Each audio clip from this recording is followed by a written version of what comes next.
Oke, teman-teman semua yang pada hadir pada hari ini ini pertemuan kedua ya, pertemuan kedua kalau untuk VidCon pada sesi ini yang hari ini saya coba membahas tentang materi kita yang terakhir, materi sesi 3 sampai ke 5 yang hari ini ya.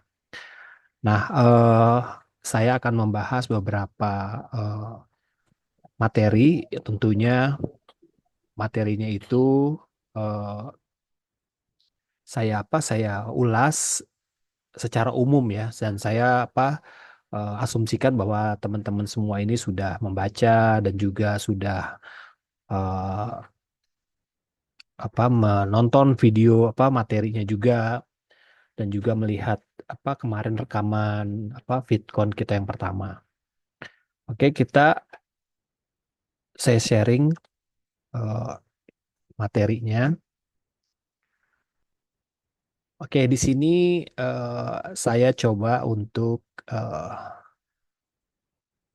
membahas tentang di sesi 3 ya. Saya membahas tentang. Oke, yang off cam ya, oke nggak apa-apa ya. Tapi yang kalau bisa on cam juga boleh, silakan. Oke, untuk materi ini kita masuk ke yang namanya analisis audiens dan pembuatan persona dalam eh, cyber PR. Ya, kenapa di dalam cyber PR ini diperlukan yang namanya analisis audiens dan juga pembuatan persona. Karena di era digital sekarang ini memang diperlukan yang namanya eh, semacam sebuah figur lah, figur yang kita setting untuk bisa dengan cepat audiens itu mengenal kita, itu ya. Jadi ini maksudnya bukan settingan, artinya maksudnya kita berupaya untuk membuat sebuah bentuk citra yang diinginkan oleh kita dalam bentuk persona itu agar mudah dikenali oleh audiens kita. Ya, bukan perusahaan aja ya, produk, kemudian jasa, dan lain-lain. Nah, ketika kita ditugaskan gitu sebagai cyber PR gitu kan, hal yang kita lakukan awal-awal adalah untuk mengetahui audiensnya dulu, kita siapa. Ya, misalnya Unsia, audiensnya siapa sih Unsia gitu kan? Mahasiswa, mahasiswa yang apa gitu kan? Apakah mahasiswa yang eh, apa eh, profesional yang udah bekerja, atau mahasiswa yang fresh graduate, atau mahasiswa yang sudah berpengalaman atau senior. Nah, ini kan di di di data dulu atau di mapping dulu ya, analisis audiensnya itu. Lalu tinggalnya di mana saja gitu kan. Kalau saya lihat dari mappingnya Unsia kan rata-rata itu tinggalnya kan banyak yang di remote-remote area ya, rata-rata ya di luar kota, bahkan ada di luar negeri. Nah, ini artinya kita coba membuat setting atau membuat citra Unsia itu mau seperti apa sih ketika nanti lebih mudah dikenal oleh si audiens. Misalnya kita dikenal sebagai kampus siber, atau kampus online, atau eh, kampus yang bisa di kuliah di mana aja misalnya. Nah, itu tergantung kita maunya dicitrakan seperti apa. Nah, penting itu ya, seawal-awal sama seperti kita misalnya mau masuk ke penjualan produk. Penjualan produk, penjualan jasa, kita perlu yang namanya analisis audiensnya dulu. Tidak bisa kita langsung posting aja gitu kan, konten gitu ketika kita nggak tahu siapa audiens kita. Itu awal-awal saya dulu begitu ya, main sosial media untuk produk. Awal-awal saya langsung posting aja tanpa saya tahu audiensnya siapa. Ternyata ketika saya analisis, audiensnya itu ternyata random ya. Ada bocil ya, anak-anak kecil, ada juga anak SMP, bahkan ada orang tua yang di luar negeri gitu kan. Random banget gitu. Nah, setelah saya belajar terus kan tentang analisis audiens ini di digital marketing, barulah mulai mengerucut tentang siapa audiens yang untuk target dari produk di Kahuripan. Nah, kan produk saya kan Kahuripan ya, teh Kahuripan ya. Oke. Nah, kemudian perlu juga namanya pembuatan persona ya, sama ya. Setelah kita tahu audiens kita siapa, yang penonton kita siapa, follower kita siapa, maka kita perlu membuat persona. Persona tuh apa? Persona tuh yang bisa mempersepsikan diri kita tuh siapa. Kalau Anda misalnya posting ya setiap hari tentang eh, resep masakan, terus kemudian Anda menampilkan aktivitas lagi masak, bikin masakan baru, resep baru misalnya ya. Nah, Anda kan bisa dipersepsikan atau dipersonakan tuh artinya bahwa kamu adalah seorang food vlogger misalnya, food enthusiasm gitu kan. Nah, jadi kita tuh punya punya citra gitu loh. Kalau misalnya Anda kenal sama misalnya Anggoro atau kenal sama Dahlia gitu kan. Dahlia itu siapa? Dahlia adalah seorang masak. Nah, misalnya gitu kan, aktivitasnya itu senang masak gitu. Karena kita tahu dari apa? Dari konten-kontennya dia gitu. Nah, itu persona tuh yang baik sengaja maupun tidak sengaja kita bikin gitu. Bagusnya sih harus sengaja ya, sengaja dibikin gitu personanya. Sehingga kita posting-posting di sosial media tuh nggak random juga, sehingga orang tahu kita tuh personanya apa sih gitu kan. Nah, nah, ini cara-caranya kita coba menganalisis audiens ya. Nah, ini penting nih. Nah, cara pemuatan audiens karena dunia PR ini sekarang kan udah digitalnya harus harus karena kalau udah dunia digital tuh harus orang eh, apa ya eh, penting untuk kita diketahui orang gitu loh. Ya, karena banyak sekali konten, banyak sekali brand gitu kan, banyak sekali perusahaan. Gimana supaya kita nih terlihat gitu kan, terkenal lah istilahnya ya, viral gitu. Bukan hanya kontennya tapi juga eh, persona kita tuh terkenal gitu. Ini penting ya karena kita udah masuk sosial media tuh pasti akan dilihat banyak orang. Nah, ini Anda bisa ya langkah-langkah analisis audiens sih sama ya. Kita cek audiens kita siapa, faktor demografisnya apa, kemudian faktor geografisnya, kemudian behaviornya itu istilahnya pakai segmented targeting dan positioning lah gitu. Nah, ini kemudian persona. Ini kan kenapa persona penting? Nah, ini kan persona penting nih karena apa? Memfokuskan pesan. Nah, ketika tadi misalnya contohnya tadi Dahlia atau misalnya Umi gitu kan sebagai orang yang eh, food vlogger atau food enthusiasm gitu kan.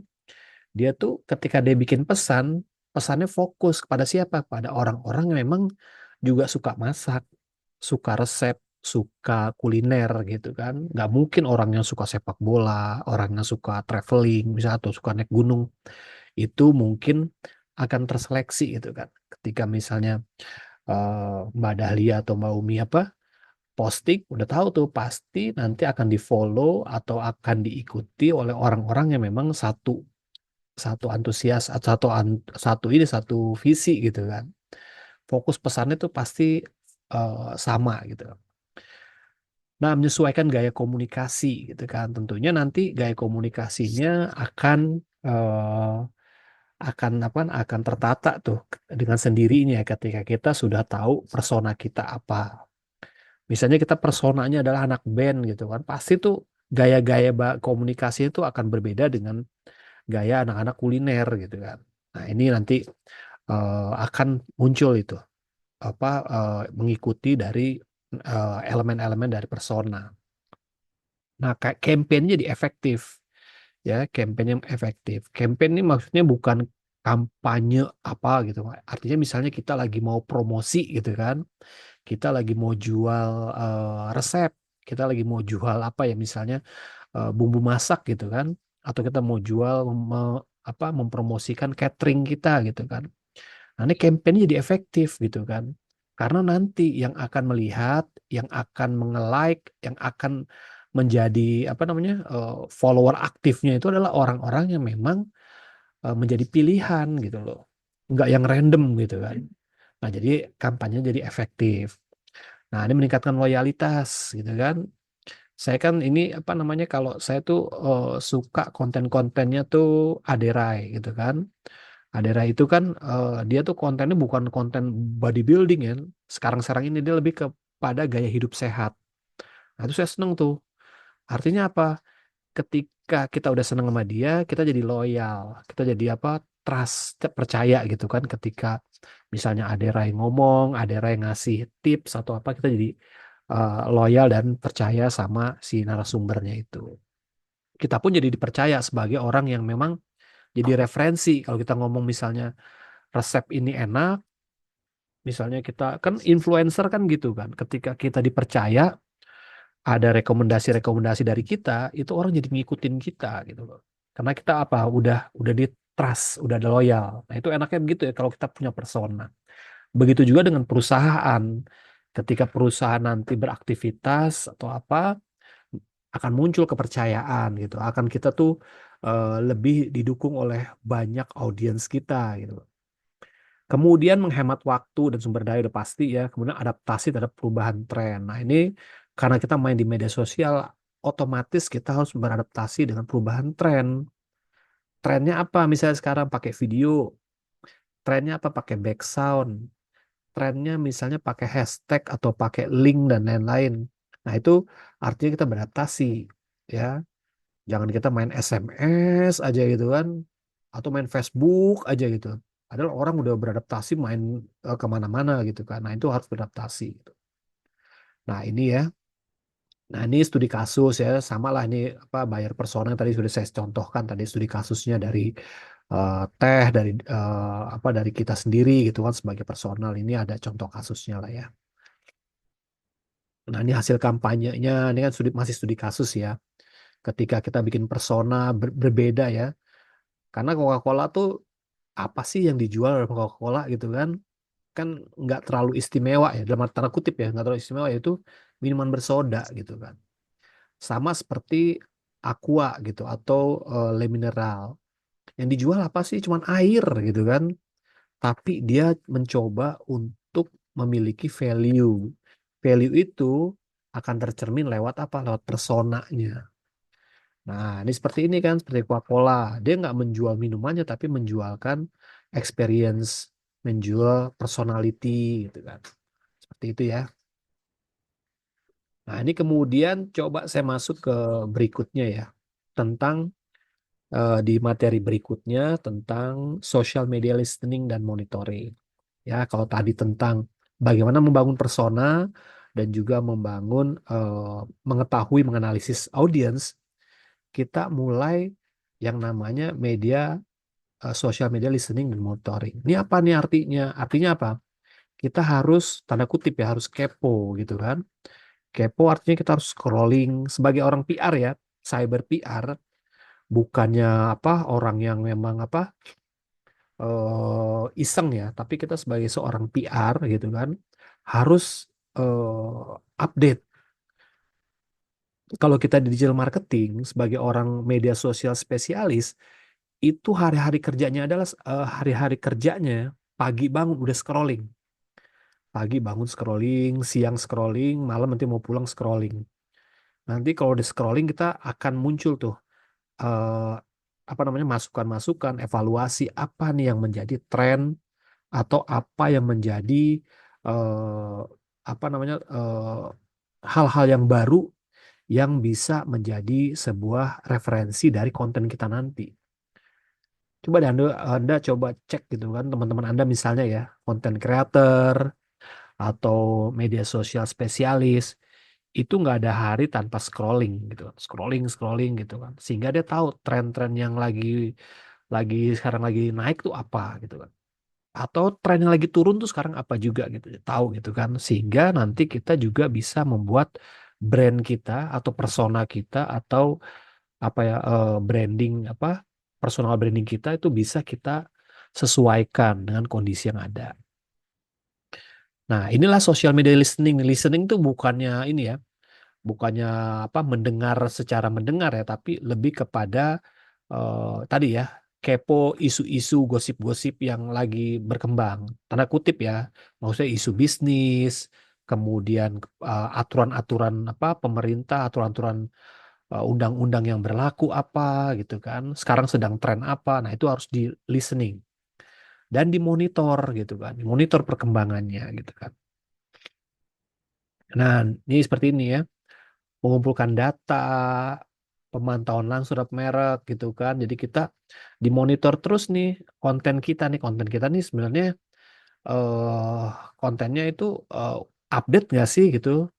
Kalau kita lihat tren ini ya, tren sosial media khususnya Instagram, itu saya kemarin baca itu udah berubah lagi. Artinya dia tuh nggak tertumpu pada hashtag lagi gitu kan. Dulu-dulu kan hashtag, hashtag gitu kan.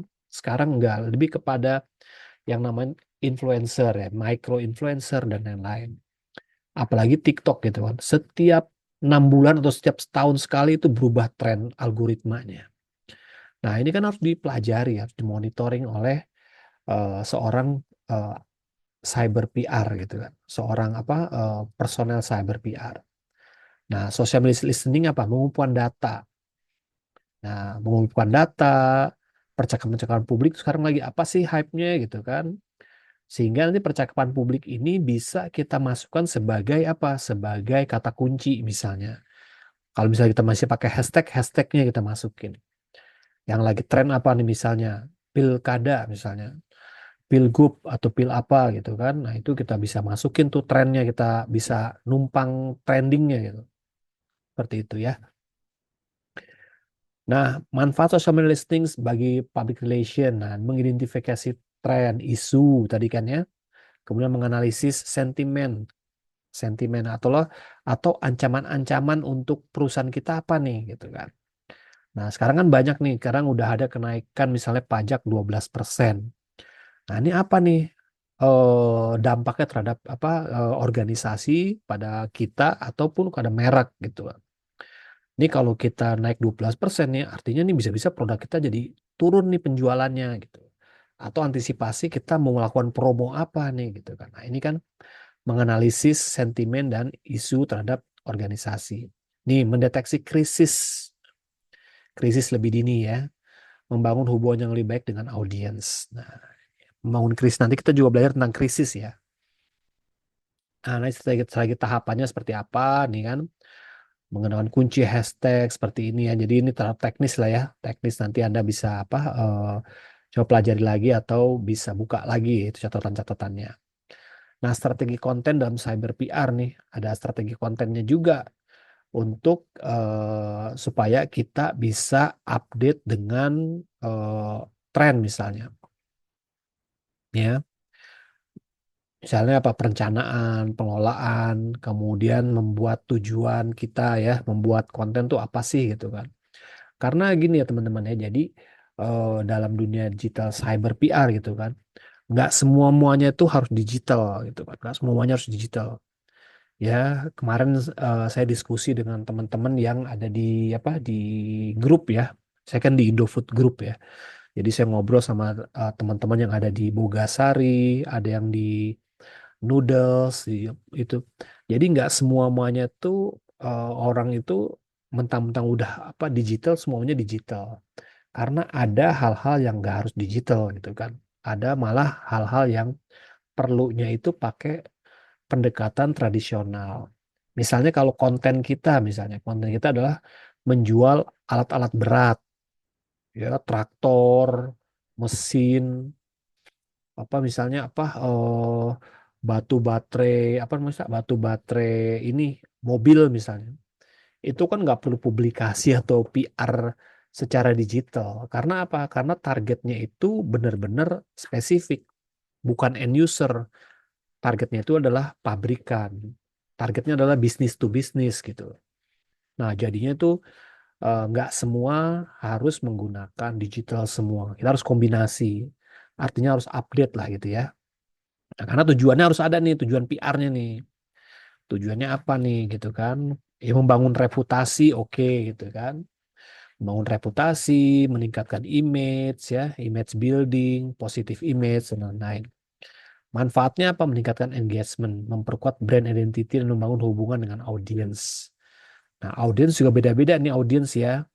Kalau misalnya tadi saya bilang bahwa misalnya produknya atau brandnya adalah alat berat misalnya, atau mesin turbin jet misalnya gitu kan, itu kan nggak mungkin ya meng-hire sosial media spesialis setiap hari bikin konten gitu tentang alat apa mesin jet gitu kan. Siapa yang akan nonton gitu kan? Siapa yang akan komen? Gitu. Nah, ini harus dipilah-pilah ya teman-teman ya. Jadi nggak yang kita masuk ke cyber tiba-tiba semua jadi digital gitu. Nggak. Harus tetap tadi analisis audiensnya dulu. Analisis audiens, personanya mau apa, kemudian kita mencoba untuk membuat sebuah image seperti apa. Itu ya, kemudian membuat konten yang menarik. Nah, ini konten-kontennya nih. Konten juga tadi ya. Nah, karena kita bicara cyber digital, artinya coba kita mindsetnya adalah memang mindsetnya digital. Meskipun ada brand-brand atau perusahaan-perusahaan corporate tuh yang nggak harus digital gitu. Nah, buat konten yang menarik ya, memahami kebutuhan, preferensi, dan perilaku audiens, membuat konten yang sesuai, artikel, video, infografik, dan podcast. Nah, nanti kalau Anda bisa punya tugas sebagai PR perusahaan jet yang menjual baling-baling apa gitu misalnya. Anda mau bikin kontennya bisa disuruh bikin media sosial kontennya apa gitu loh. Nah, coba Anda pikirkan tuh. Bikin kontennya apa? Bikin podcast atau bikin artikel atau video atau infografik gitu kan. Atau sekedar konten edukasi. Nah, mungkin kontennya edukasi, memperkenalkan bahwa ada satu itu loh elemen dari mesin pesawat terbang itu namanya jet itu sangat penting. Nah, saya yang bikin gitu atau perusahaan kami itu yang bikin. Nah, cara kerjanya gimana? Nah, seperti edukasi. Perlu orang apa tuh? Perlu orang fisika, perlu orang apa, sehingga orang-orang matematik, sehingga eh, untuk kampus gitu kan, untuk siswa menjadi sebuah bayangan cita-cita gitu kan. Ah, saya mau kerja di sini kayaknya enak nih gitu kan. Atau saya belajar matematik nih untuk apa ya? Oh, untuk saya bisa kerja di perusahaan misalnya jet gitu kan, super jet gitu kan. Nah, seperti itu ya teman-teman ya. Jadi kita tahu apa ya konten yang bagus gitu kan. Nah, fokus nilai tambahnya memberikan informasi, hiburan, atau solusi yang relevan bagi audiens. Kalau tadi misalnya perusahaan jet, mungkin informasi, sifatnya edukasi gitu kan. Nggak ada tuh jualan gitu kan. Ya jangan sampai ada jualan, dijual mesin jet gitu. Siapa yang mau beli gitu kan. Anda harus lihat juga audiensnya. Artinya Anda ya tentunya apa memberikan edukasi aja. Nggak perlu gitu misalnya, Min, harga mesin jet berapa? Nggak usah ditanggepin gitu kan. Kita nggak jualan, kita mengedukasi gitu kan. Kalau misalnya kita ke audiens yang tepat, nggak mungkin tuh keluar kata-kata min gitu kan. Min harganya berapa nggak mungkin itu. Karena kita udah tahu target audiensnya siapa. Orang-orang kedirgantaraan, orang-orang pengambil keputusan, direktur-direktur purchasing, ya, orang-orang pengadaan, orangnya yang memang sangat spesifik banget gitu audiensnya. Nah, ini langkah-langkah perencanaan konten ya. Meskipun dari kontennya adalah perusahaan-perusahaan yang nggak 100% digital, tetap kita menjalankan namanya membuat konten kalender gitu kan. Sebagai ini prinsip-prinsip dasar lah ya teman-teman kalau misalnya teman-teman sebagai konten kreator, sebagai media sosial spesialis, pasti melalui hal-hal seperti ini ya. Membuat kalender konten, membuat konten pilar, membuat apa perencanaan-perencanaan apa namanya copywritingnya, kemudian mau mau diposting tanggal berapa, ini semua masuk ke kalender konten ya. Ini nanti apa dasar nih kita belajar misalnya digital marketing ya. Nah, yang terakhir kita coba belajar apa membahas tentang krisis manajemen. Nah, tadi ya kita kenapa kita harus tadi mengetahui yang namanya persona, kemudian kita harus tahu yang namanya analisis audience, tahu juga tentang apa tadi apa perencanaan konten dan lain-lain kita tahu untuk tadi ya salah satunya untuk mengantisipasi krisis. Krisis itu apa sih gitu kan? Krisis adalah sebuah ancaman ya, ancaman atau potensi-potensi isu yang bisa berdampak pada perusahaan atau berdampak pada brand kita. Nah, itu krisis tuh. Tadi saya bilang bahwa misalnya di apa brand teh Kahuripan nih, perusahaan teh celup ya misalnya. ini ada kenaikan PPN ya, pajak 12% misalnya. Itu krisis nggak? Nah, itu adalah krisis sebenarnya. Karena apa? Ini akan merubah skema ya, skema harga, akan merubah strategi promosi, strategi marketing, strategi aktivitas, semua akan berubah. Karena apa? Karena ada peningkatan biaya PPN, akan mempengaruhi biaya gaji dan semua-muanya itu akan apa? Berdampak. Dampak yang besar apa? Menurunnya daya beli pasti karena harganya naik gitu loh. Nah, ini kan krisis sebenarnya. Nah, eh, nanti ya kalau misalnya mungkin di minggu depan atau minggu apa nanti saya coba kasih tugas ya untuk menganalisis krisis ya, krisis. Jadi krisis tuh bukan berarti krisis yang langsung ya, misalnya ada demo karyawan misalnya atau ada demo perusahaan, boykot dan lain-lain itu krisis juga ya, tapi krisis yang itu yang terlihat banget gitu lah, yang nampak sekali lah. Tapi ada krisis-krisis yang memang sepertinya biasa-biasa aja, tapi ternyata potensi untuk menjadi krisis, gitu kan? Ya misalnya apa ya? Misalnya eh, banyaknya karyawan-karyawan yang mengundurkan diri, misalnya gitu. Sebenarnya biasa aja kan, tapi itu kalau kalau kita sebagai manajemen, kita sebagai pengelola PR ataupun pengelola apa corporate communication itu dianggap sebagai krisis gitu kan. Kemudian misalnya kok ngerekrut orang ini sekarang susah gitu kan, nggak ada yang mau kerja di perusahaan kita misalnya, itu krisis juga gitu loh. Nah itu saya mau Anda tuh melihat krisis tuh yang bentuknya seperti itu, yang kecil-kecil tapi krisis sebenarnya gitu loh. Potensi. Kenapa dibilang potensi? Karena kalau didiemin nanti akan menimbulkan namanya eskalasi. Eskalasi adalah yang tadinya misalnya kecil, akhirnya menumpuk jadi gede, gede, gede, dan akhirnya menjadi berdampak pada perusahaan. Nah, ada salah satu perusahaan juga begitu kan, karena misalnya krisis gini, krisis pergantian manajemen misalnya. Manajemennya diganti nih, presidirnya diganti, kemudian direktur finance-nya diganti dengan kebijakan baru yang ekstrim misalnya, kebijakan efisiensi yang ekstrim. Itu krisis nggak? Itu krisis. Karena PR itu tidak menangani krisis di luar doang, tapi di dalam juga. Di dalam tuh apa? Di dalam tuh karyawan, hubungan karyawan, perusahaan, kemudian apa struktur ya, organisasi itu krisis juga. Ya, jadi krisis tuh macam-macam ya. Nah, ini supaya teman-teman bisa paham. Apalagi di era digital sekarang ini. Krisis ini mudah sekali mendapatkan eskalasi. Kenapa bisa mudah dalam eskalasi? Karena apa?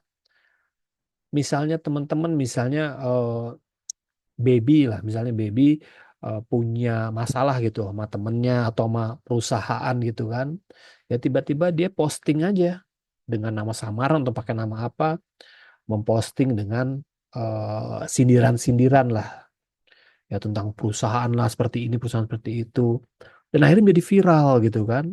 Nah ini sebenarnya adalah krisis di era digital ini, sangat cepat sekali namanya krisis komunikasi khususnya di era digital. Ya, sekarang-kadang kan apa-apa kan diviralin, apa-apa diviralin gitu kan. Nah, ini berdampak gitu kan. Ya, seperti misalnya kemarin itu misalnya ada apa namanya? Ada toko roti brand terkenal gitu kan. Ada tikusnya gitu misalnya. Tiba-tiba diviralin gitu kan. Cepat sekali itu. Cepat sekali itu. Itu udah krisis, bukan krisis lagi itu udah mencapai yang namanya udah darurat ya. Kan krisis kan ada levelnya tuh, level-level krisis ya, ada krisis yang apa awal ya, menengah, sampai yang sifatnya udah darurat nih, harus ada tindakan cepat gitu kan. Nah ini yang dinamakan krisis seperti itu ya, bukan yang besar-besar aja namanya krisis, tapi ada yang kecil. Oke, nah jenis krisis nih ada di media ya. Nah karena apa? Karena semua orang sekarang kan udah bisa jadi wartawan, semua orang sekarang udah bisa jadi netizen gitu kan. Jadi orang-orang yang secara langsung nggak perlu punya media tapi bisa memviralkan sebuah berita gitu loh. Ya siapapun lah gitu kan. Anda misalnya nggak seneng sama Unsia bisa diviralin gitu kan. Sebaliknya juga begitu ya. Anda seneng sama Unsia gitu kan, Anda bisa viralin juga gitu kan. Nah, dampaknya tuh memang bisa positif, bisa negatif. Tapi kita mengantisipasi yang negatif. Kalau yang positif biasanya dianggap krisis nggak kalau yang positif? Bisa juga krisis ya. Bisa juga krisis. Kenapa krisisnya? Misalnya kita belum siap sebagai apa perusahaan yang terkenal. Kita belum siap untuk misalnya ditanya-tanya sama wartawan. Karena apa? Karena misalnya perusahaan kita ini berafiliasi dengan Israel misalnya. Misalnya orang pada nggak tahu nih, ketika kita apa viral gitu kan, kita malah deg-degan gitu kan. Kenapa? Bukannya kita seneng, tapi kita deg-degan takutnya apa? Dikorek-korek gitu kan. Informasi perusahaan kita ternyata kita berafiliasi dengan salah satu perusahaan di Israel. Bahkan diboikot itu kan. Nah, inilah yang kita perlu yang namanya sensitivitas sebagai orang PR gitu kan. Nah, seperti itu ya teman-teman ya. Karena di era digital beda dengan saya yang dulu ya. Kalau saya yang dulu tuh PR saya zaman dulu itu karena kita nggak ada media yang secepat sekarang ini. Hanya handphone, apa namanya SMS, email pun belum banyak gitu kan. Jadi biasanya yang viral-viral itu nunggu 1 atau 2 hari gitu baru viral. Dan viral juga lambat, tergantung media yang ini media yang memberitakan. Biasanya media abal-abal biasanya nggak viral. Kalau misalnya medianya misalnya Tempo, Kompas, atau Media Indonesia itu bisa viral beritanya zaman dulu ya. Makanya kalau kita kedatangan koran Kompas, Tempo, ataupun media gitu kan ke perusahaan kita itu, misalnya ada masalah gitu kan, wah kita tuh perlu antisipasi tuh gitu. Nah itu bedanya dulu sama sekarang. Kalau sekarang nggak perlu medianya datang gitu kan. Apa namanya? Cukup orang lain lihat dari jauh tiba-tiba memviralkan tuh bisa aja gitu loh. Nah, ini perlu yang namanya antisipasi dan juga sensitivitas kita sebagai seorang PR nanti ya, sebagai cyber PR. PR tuh nggak harus kamu kerja di divisi PR ya. PR itu kan ada dua ya, ada PR yang secara melembaga, institusi, ada PR secara fungsi gitu kan. Kalau melembaga itu PR-nya artinya Anda kerja di departemen PR. Ada PR-nya, ada departemen, ada nama departemennya. Ada PR yang fungsi. Kalau teman-teman sekarang ini, baik Elsa, Dahlia, dan lain-lain, itu apa namanya bisa menjalankan fungsi PR. Fungsi PR apa aja? Banyak tadi itu fungsi PR ya. Mengkomunikasikan hal-hal yang menyangkut citra kita atau citra keluarga kita gitu kan. Nah, kita menjalankan fungsi PR. Nggak mungkin kita jelek-jelekin keluarga kita kan. Jadi kita membuat supaya keluarga kita ini terlihat positif di mata orang gitu kan. Nah, ini kita menjalankan fungsi PR sebenarnya.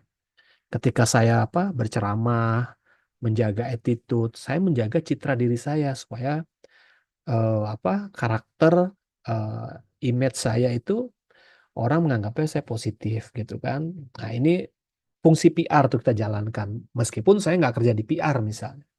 Nah, itu ya. Jadi belajar PR cyber ini bukan untuk supaya nanti kita kerja di PR nih. Ya, kalau kerja di PR juga bagus ya. Tapi kalaupun nggak kerja di PR, kita akan menjalankan fungsi PR. Entah itu marketing, entah itu nanti di bagian sales, di bagian administrasi, di bagian apa namanya ekspedisi kah, apa media online, sebagai konten kreator gitu kan. Itu semua kita akan menjalankan fungsi PR gitu.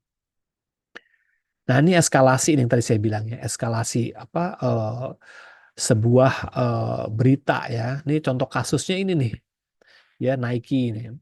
Ketika ada Nike gitu kan, sepatunya robek dipakai oleh pemain NBA. Nah, itu kan kalau misalnya perusahaan Nike ini nggak bergerak cepat gitu kan, untuk mengantisipasi krisis ini gitu kan, akan jadi eskalasi. Eskalasinya apa? Akan ada pemberitaan liar lah. Liar tuh orang-orang nanti bikin, wah Nike itu begini begini begini gini viral itu kan. Akhirnya apa? Banyak orang nanti nggak percaya kepada yang namanya produk Nike ini. Nah, apa sih yang dilakukan oleh Nike? Ya, Nike itu nanti akan melakukan hal-hal yang sifatnya darurat. Misalnya mungkin memberikan gantinya ya, gantinya atau menganalisis kerusakan itu di mana gitu kan. Apakah karena kerusakannya teknis, apa kerusakannya karena memang human error dan lain-lain. Nah, itu langsung apa bisa menjadi tanggap darurat dari si Nike. Ada juga apa kasusnya Apple ya, awal-awal ya iPhone keluar. Dikatakan bahwa iPhone itu adalah perusahaan IT handphone yang sangat canggih lah gitu. Ternyata ketika ada orang yang beli, itu kan ternyata ada kerusakan. Ketika ada kerusakan itu akhirnya diviralin tuh sama si konsumennya. Bahwa Apple tuh rusak, di review gitu kan, dapat bintang 1 misalnya gitu kan. Lalu apa yang dilakukan oleh Apple sebagai si brand yang terkena imbasnya itu? Nah, menurut cerita ya, menurut tepat cerita di apa di satu buku ya mengatakan bahwa bosnya Apple tuh memanggil orang yang ini orang yang kena apa, yang handphonenya rusak, dipanggil ke kantornya Apple, diberikan apa gitu kan, dia diminta atau dia mengklarifikasi, kemudian apa, Apple sebagai apa, sebagai feedbacknya, Apple memberikan si orang itu kebebasan untuk memilih produk Apple apapun di situ. Ya diganti lah gitu produknya apapun lah, mau yang lebih mahal boleh. Lalu Apple memberikan apa garansi sekian tahun dan orang itu dikasih apa fasilitas-fasilitas lah supaya eh, Apple ini apa namanya terpercaya lagi gitu kan. Akhirnya apa? Akhirnya si orang yang tadinya komplain dengan Apple, akhirnya dia menjadi marketingnya Apple secara nggak langsung ya. Dia bilang, oh Apple nih tanggap, Apple nih cepet loh, apa ngatasin komplain. Lalu Apple nih memang benar-benar apa bagus. Saya diganti handphonenya sama yang baru, bahkan serinya yang lebih tinggi, lebih canggih. Saya jadi seneng lah sama Apple gitu. Akhirnya apa? Berubah kan. Nah itu bagaimana kita menanggapi krisis dengan cara yang inovasi gitu loh. Nah teman-teman nanti bisa tuh apa banyakin referensi-referensi seperti itu tentang bagaimana menangani krisis. Ya krisis itu bukannya di korporasi aja atau di brand. Krisis juga terjadi di diri kita juga, di lingkungan kita juga. Bagaimana kita menanggapi krisis. Ya, misalnya krisis kita tiba-tiba di apa di PHK gitu. Apa nih? Gimana mau caranya nih gitu. Atau krisis kita tiba-tiba gaji nggak naik gitu kan. Nah, itu seperti apa tuh menangani krisis seperti itu gitu kan. Apakah kita apa langsung marah-marah, langsung masukin di konten gitu kan. Nah, itu mau seperti apa gitu. Nah, ini kan akan berdampak pada personal branding kita. Ketika kita marah-marah, komplain, diposting di sana sini, sindir sana sini gitu kan. Akhirnya reputasi kita, citra kita gitu jadi orang yang misalnya orang yang bijak menjadi luntur seketika gitu kan ketika kita marah-marah dan komplain yang di apa di posting di mana-mana gitu. Seperti itu ya, teman-teman. Nah, ini juga ada isu-isu lagi nih yang apa pemberitaan di pesawat United ya State ini. Karena apa ada orang yang entah salah duduk atau apa ya, dia duduknya tuh di bangku yang salah ataupun tapi dia disuruh pindah nggak mau, akhirnya dipaksa oleh security oleh apa diangkat sebagai seperti apa ya, seperti seorang apa penjahat gitu kan. Nah, itu akhirnya apa berdampak pada reputasi dan juga image-nya si si apa United Airlines ini gitu loh. Nah, ini ya. Kenapa eskalasi isu digital ini perlu diantisipasi gitu kan? Yaitu karena tadi ya minimnya kendali narasi gitu kan. Siapa yang mau mengontrol netizen gitu kan? Gak ada yang bisa gitu kan. Sekarang ini susah. Nah, itu kita apa harus makanya kita tuh harus hati-hati lah ya dengan apa eh tangan kita gitu, jempol kita gitu kan. Makanya di di Unsia itu ada namanya literasi digital.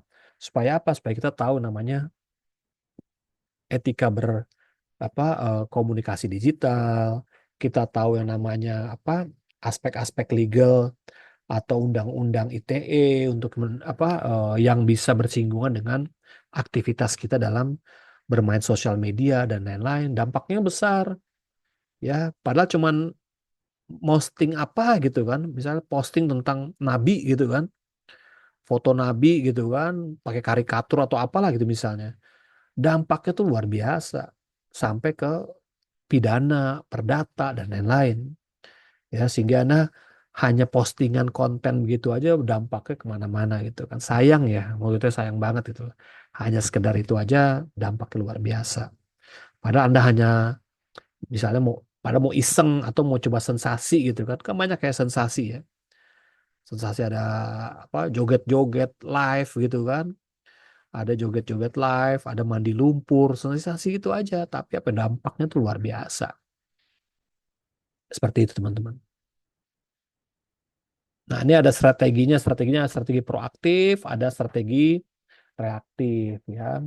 Ya, proaktif tentunya kita ada antisipasi awal-awal. Kita tahu kita sense of krisisnya tinggi sehingga kita harus hati-hati, kita belajar lagi literasi digital, baca undang-undang misalnya, menyusun konten-konten yang baca lagi gitu kan. Nah, ini antisipasi proaktifnya. Kalau reaktifnya yaitu kita bagaimana respon cepat dan tepat gitu kan. Latihan ya. Kalau reaktifnya kita latihan, latihan krisis, latihan apa gitu ya. Karena ada kan ketika gedung ya, gedung kalau ada kebakaran tuh kayak gimana sih latihan ini kan tuh ada reaktif dan proaktif. Kalau proaktif apa? Proaktif kita ngadain itu penyuluhan, ngadain pelatihan. Kalau reaktifnya udah simulasi gitu kan, seolah-olah kebakaran gitu, seperti apa gitu. Nah, ini adalah bagaimana kita penanganan ini bedanya nih proaktif dan reaktif ya, seperti itu. Nah, demikian ya dari saya ya, pembahasan materi secara umum dari eh, sesi 3 dan 5 ini. Yang intinya adalah bagaimana kita sebagai eh, cyber PR atau sebagai orang yang nanti akan terjun ke dunia PR atau menjalankan fungsi PR gitu kan di dunia digital ini tahu gitu, sensitivitasnya tahu. Kita bisa analisis, lalu kita bikin persona, kita tahu gitu akan krisis ya karena sangat berbeda ya. Beda lah penanganannya di era tradisional yang dulu sekarang di era digital sangat berbeda gitu kan. Nah, ini kita mempunyai wawasan dan referensi yang lengkap kalau kita nanti ketika kita nanti terjun ke lapangan sebagai seorang PR atau menjalankan fungsi PR di era digital. Oke, teman-teman, silakan kalau ada ini ya, kalau ada yang mau tanya, kalau ada yang mau tanya, ada yang mau didiskusikan, silakan teman-teman bisa chat atau bisa tanya langsung. Nanti kita scan diskusi ya, kita diskusi aja gitu ya. Ada yang mau tanya atau ada yang mau diskusi atau ada ini kasus-kasus yang mungkin Anda mau tanyakan gitu kan di permasalahan di lingkungan Anda misalnya atau di perusahaan, di tempat kerja atau di tempat Anda beraktivitas gitu kan atau mungkin bagaimana Anda memandang sebuah krisis gitu kan, krisis gitu kan dalam konteks di era digital gitu kan, krisis di era digital sebagai individu tuh kayak gimana gitu kan. Nah, ini kan juga ada juga ya, bagaimana kita mengantisipasinya. Silakan teman-teman kalau ada yang mau ditanyakan atau ada yang mau didiskusikan, silakan aja.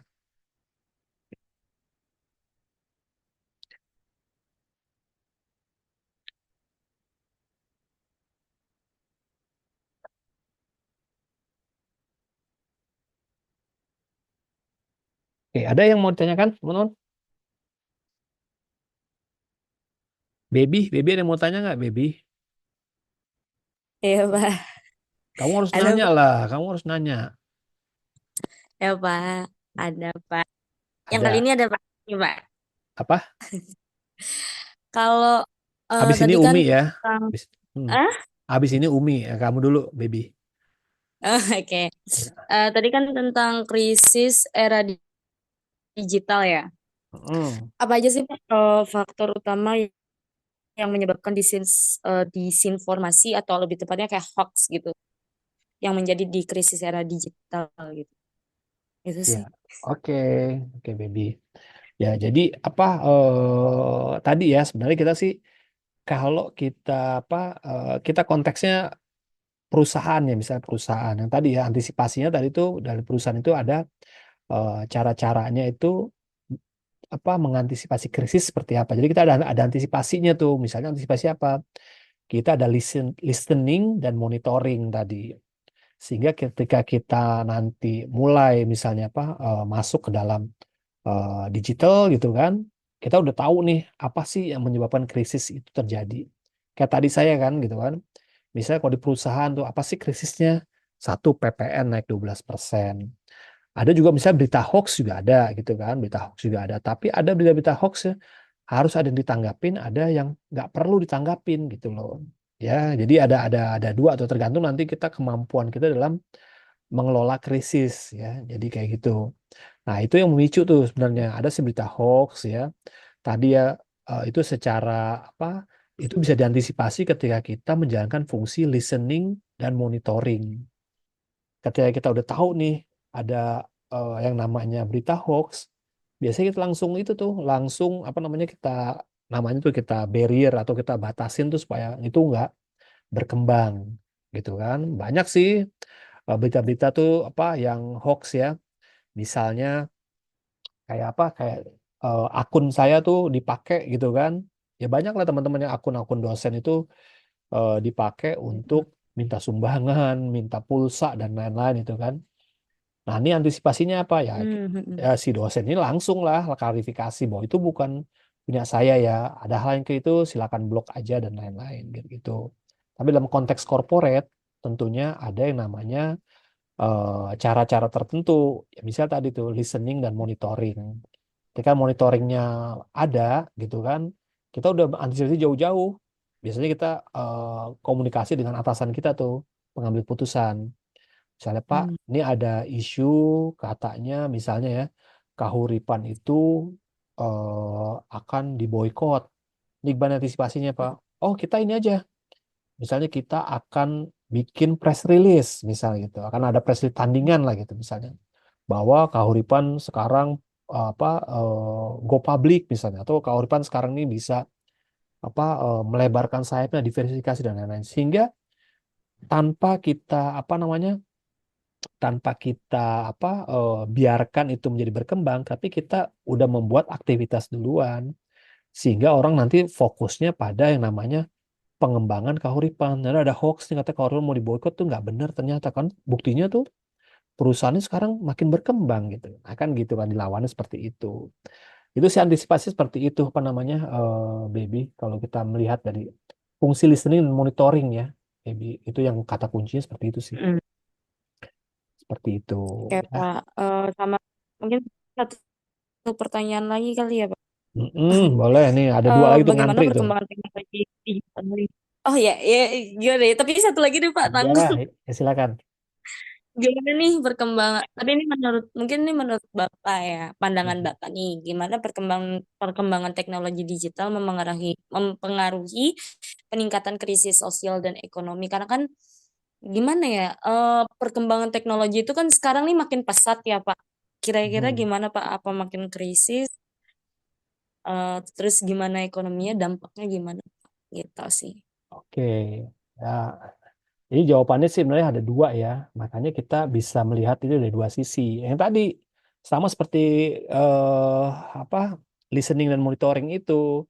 Kalau kita apa bisa memanfaatkan viral gitu, viral tuh bisa positif loh.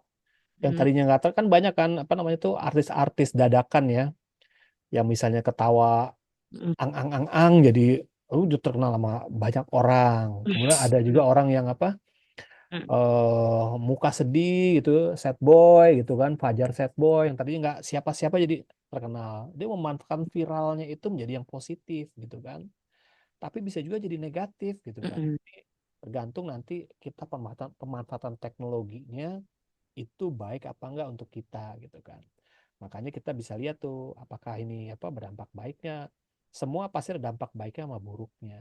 Meskipun itu misalnya hal-hal yang dianggap kita positif ternyata tuh misalnya kalau berlebihan tuh jadi negatif. Kalau kita proporsional pakainya terukur gitu kan, waktunya pas, mungkin akan menjadi positif sih menurut aku. Menurut saya begitu ya, Baby. Oke, baik Pak kalau begitu. Terima kasih. Oke. Oke, lanjutnya dari em, Mbak Umi. Silakan Mbak Umi. Ya, sore Pak. Sore. Saya Ya. mau tanya, kan Mm-mm. berarti eh, PR sebagai fungsi kan we are our own PR gitu ya Pak. Mm-mm.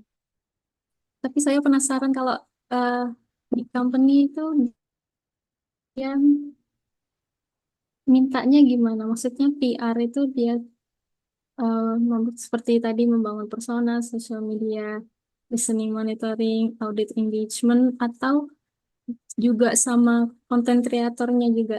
Maksudnya creating konten atau punya tim sendiri untuk creating konten itu misalnya kayak editing atau posting to social media. Oh, oke. Kalau aplikasinya in real life itu seperti apa, Pak? Ya, Ya, aplikasinya di era terima digital kasih. sekarang ya. Ya, oke. Jadi Ya, saya tuh termasuk ya karena saya juga apa selain dosen juga sebagai akademisi juga praktisi. Jadi saya mengalami tuh namanya era di mana PR itu tradisional dan sekarang ini PR-nya menjadi digital. Sebenarnya sih tidak ada terlalu perubahan yang mendasar lah ya. Konsepnya tuh tetap PR yang biasa, tapi hanya medianya aja yang berubah dan juga sama cara-cara berkomunikasinya yang berubah seperti itu. Apakah kita perlu yang namanya nanti nih apa cara kerjanya seperti apa? Tergantung nanti perusahaannya ya, gitu ya Mbak Umi ya. Jadi misalnya tadi saya bilang kalau perusahaannya adalah perusahaan eh, pabrik pewarna pakaian gitu kan, pewarna pakaian gitu kan. Apakah perlu sih mereka tuh membuat yang namanya PR cybernya itu atau orang yang menjalankan fungsi digital sebagai PR-nya perlu nggak sih gitu kan? Nah bisa perlu bisa enggak ya tergantung nanti visi perusahaannya seperti apa gitu loh. Kalau bilang perusahaannya perlu lah kita kan perlu dikenal juga sama orang walaupun mereka bukan pembeli tapi kita harus pernah kenal supaya apa? Supaya kita dikenal masyarakat sebagai perusahaan apa? Perusahaan yang baik, perusahaan yang berjasa, perusahaan yang apa. Jadi gitu. Nah, ini tergantung perusahaannya. Ada perusahaan yang emang misalnya perusahaannya tuh mohon maaf, perusahaannya tuh kecil gitu. Hanya misalnya hanya 10-15 karyawan. Ya mereka nggak perlu menggunakan sosial media atau media sosial itu nggak terlalu optimal. Ya asal ada aja lah, asal ada gitu kan. Pengurusan kontennya ya tergantung mereka gitu. Misal mau konten konten. Nah, seperti tadi ya PR itu nggak harus dia tuh seorang PR. Artinya apa? Kadang-kadang kalau di perusahaan itu orang sebagai PR, tapi dia itu bekerjanya itu di departemennya itu di marketing, departemennya itu di bagian umum, atau departemennya itu di bagian HRD. Jadi nggak harus PR. Tadi saya bilang ya bahwa PR sebagai yang melembaga atau ada PR sebagai fungsi. Tapi sehari-hari dia menjalankan fungsi sebagai PR, fungsi loh. Tapi dia nggak titelnya tuh bukan titel sebagai PR officer itu enggak. Dia hanya sebagai misalnya marketing staff gitu kan. Tapi dia menjalankan fungsi PR, nggak apa-apa gitu kan. Misalnya perusahaan karena kita cakap ya, kita tuh misalnya pinter komunikasi, kita dianggap jago gitu kan. Ya udah deh, tolong dong misalnya kamu kalau ada kenal-kenal sama orang, kamu komunikasikan perusahaan kita sekalian lah gitu kan. Nah, dia kan menjalankan fungsi PR gitu kan sebenarnya. Jadi memang tergantung perusahaannya lagi Mbak Umi. Kalau di tempatnya saya itu fungsi PR-nya itu ada di marketing ya. Lalu apakah ada tim content creator digital marketing? Ada. Karena apa? Karena kita juga membangun brand.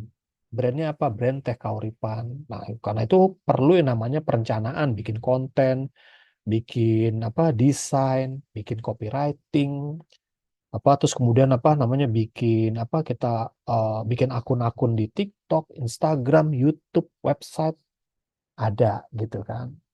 Nah, tergantung nanti perusahaannya. Tapi kalau bilang ada. Kalau menurut saya, teman-teman lengkapin aja namanya soft skill atau hard skillnya di bidang sebenarnya dekat-dekat sama digital marketing. Kalau fungsi PR tuh pasti semua orang tuh punya fungsi PR dalam dirinya ya. Tapi nggak semua orang bisa punya hard skill atau soft skill menjadi sebagai digital marketer gitu. Makanya menurut saya apapun itu ya, misalnya tadi Mbak Umi mau jadi PR kayak atau menjadi apa, digital marketingnya itu dilengkapin aja di skillnya ditambah.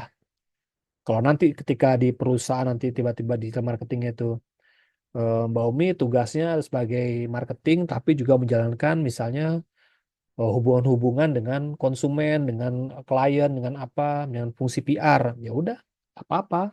Kita marketing tapi menjalankan fungsi PR.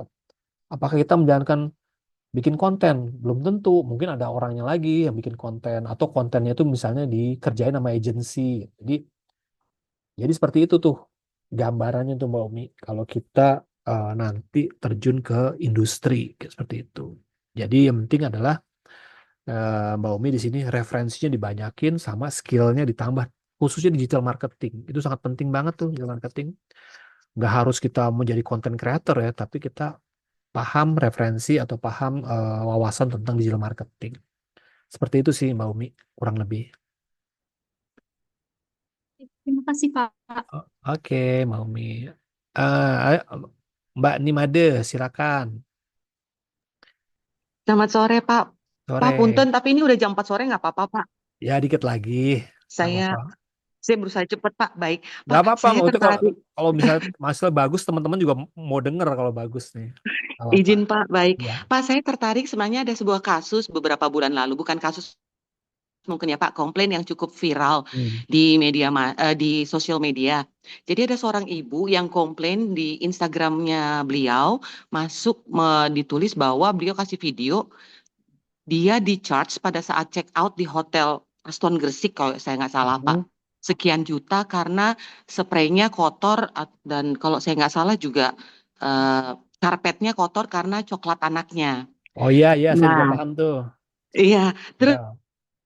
yang saya lihat kan cukup viral ya Pak. Banyak Hmm. sekali tanggapan-tanggapan dari quote unquote dirujak netizen gitu ya Pak. Hmm. Termasuk salah satunya adalah yang saya lihat sendiri adalah dari eh, influencer. Nah, tapi yang menarik saya kok tidak melihat ya Pak, atau mungkin saya yang kurang dalam mencari tanggapan dari PR-nya si hotel ini sendiri, atau mungkin malah tidak seviral dari si rujakan dari si para netizen. Begitu Pak, izin bertanya. Terima kasih. Oke. Oke, itu juga saya juga paham tuh karena ada tumpahan, ada apa. Ternyata kalau nanti kalau misalnya kamu misalnya cek lagi tuh ya kontennya ada klarifikasi tapi klarifikasinya bagusnya apa?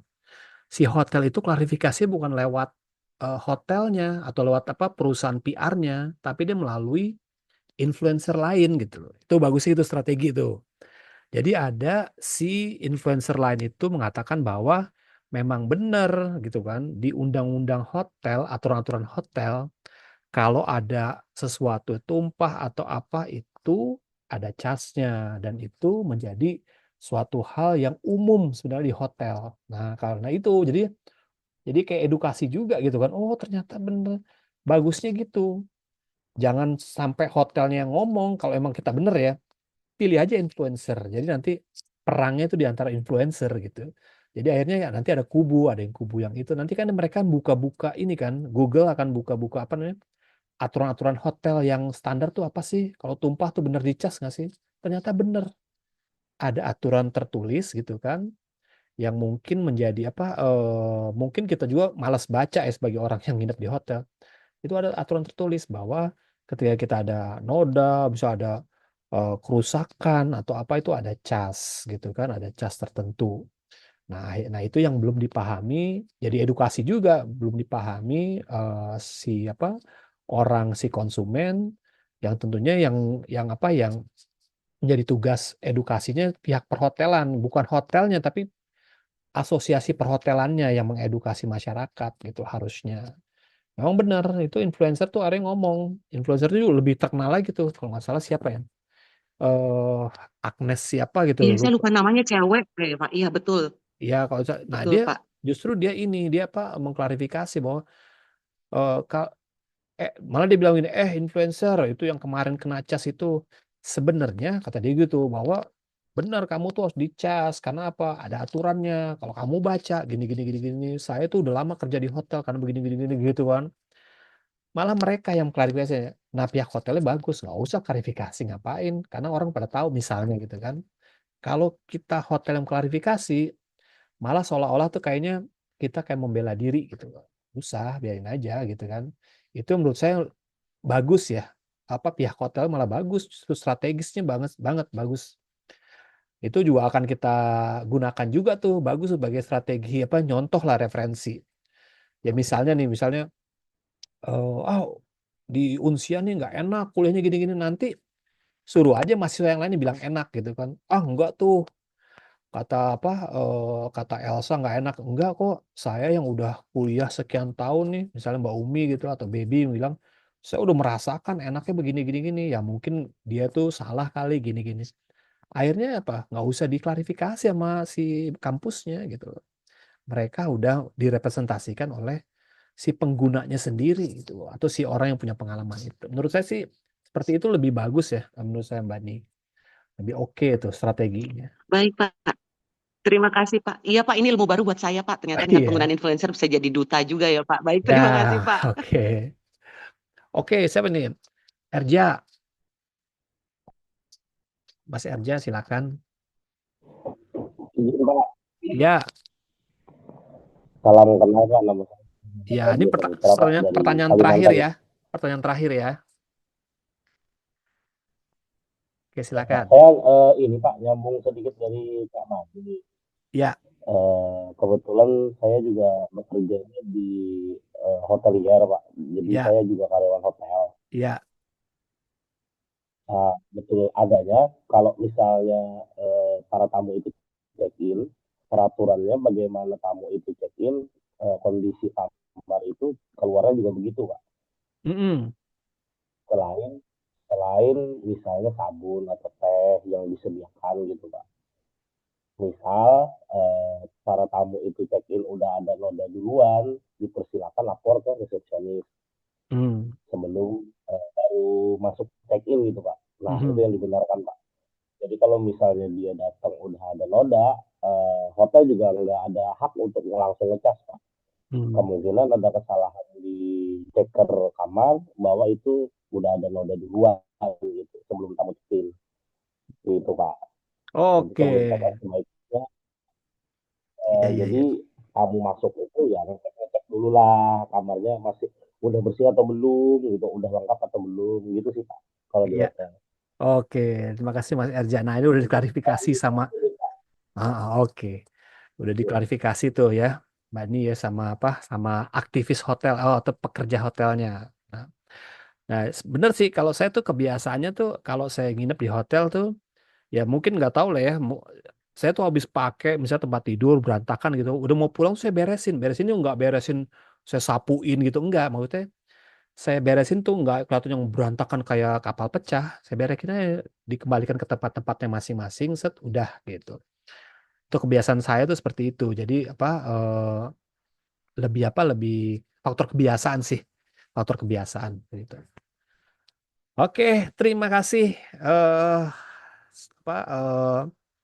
apa dari Mas Erja tadi adalah penutup dari acara diskusi kita kali ini. Seru ya, saya senang nih kalau ada diskusi kayak gini ya. Meskipun ini di hari weekdays ya, teman-teman di tengah aktivitas, tapi teman-teman masih menyempatkan. Terima kasih, saya apresiasi. Mudah-mudahan ini menjadi referensi, wawasan, ilmu untuk kita semua. Demikian dari saya, terima kasih. Sampai ketemu di edisi mendatang, di VidCon mendatang. Terima kasih. Nanti rekamannya saya juga upload ya, ya teman-teman. Oke, dari saya, selamat apa? Terima kasih. Selamat sore. Assalamualaikum warahmatullahi wabarakatuh. Sampai jumpa. Waalaikumsalam warahmatullahi wabarakatuh. Terima Selamat kasih sore banyak Pak, Pak. izin Terima kasih leave. Bapak. Oke, Terima Mbak kasih Devi. Pak. Salam.